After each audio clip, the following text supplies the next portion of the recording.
Alam ko marami sa inyo ang na-amaze about kay Uncle Fifi. Kasi si Uncle Fifi talaga ay sobrang bait. Super bait. Diba, nak? Kahit anong gawin mo sa kanya, ayos lang. Kahit pinapaliguan mo, okay lang.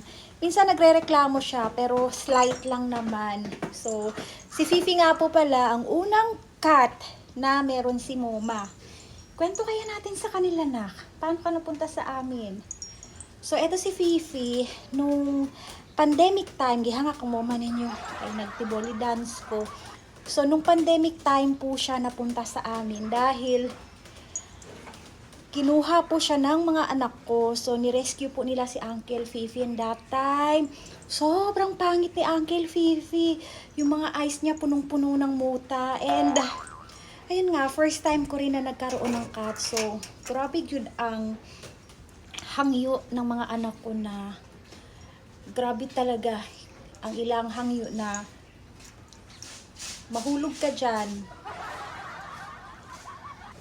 So, grabe talaga yung pag-ask ng mga anak ko ng favor.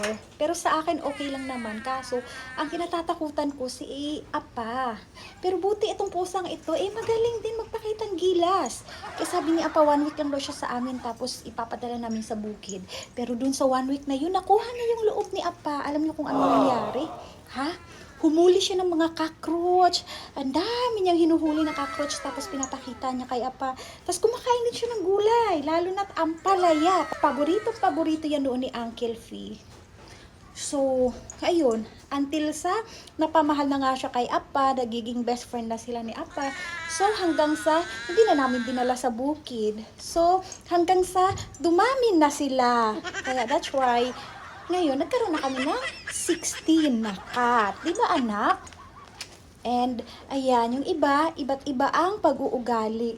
Pero ito talaga yung panganay namin. So, nag-start si Uncle Fifi sa amin is around 2020.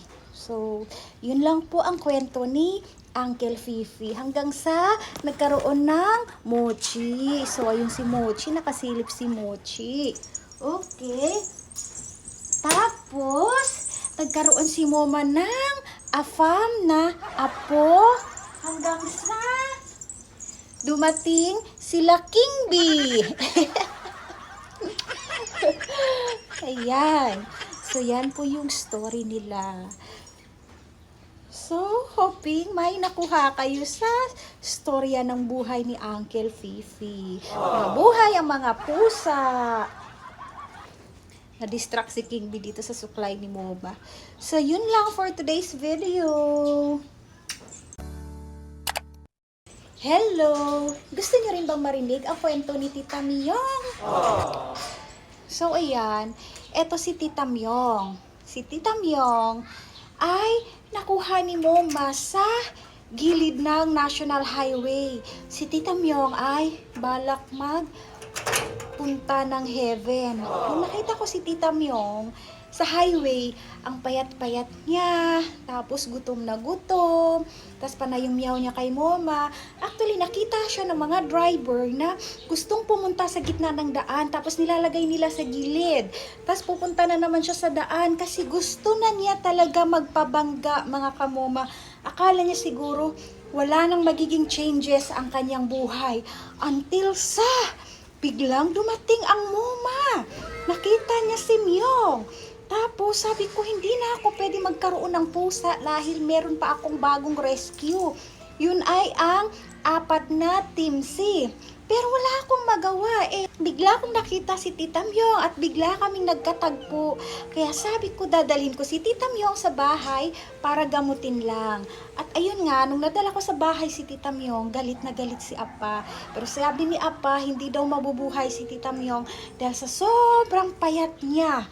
Tsaka, ang dami din niyang sakit, punong-puno ng sipon. So sabi ni Apa, baka aabot lang daw ng 3 weeks to 1 month si Tita Myong ay mawawala na siya. Pero tingnan nyo kung anong nangyari. O, diba? Nag-transform si Tita Myong. O, into tita na maganda. Kaya ayan, pwede rin pala mabago ang buhay nila, ano? Sana, oo, sana, yung mga pusa din na katulad ni Tita Myong, sana ay magkakaroon din ng magmamahal sa kanila. Sana hindi rin sila saktan at sana mahalin din sila. Kaya kita nyo ang laki ng improvement.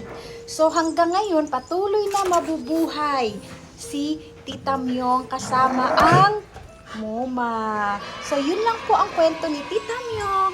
Maraming salamat.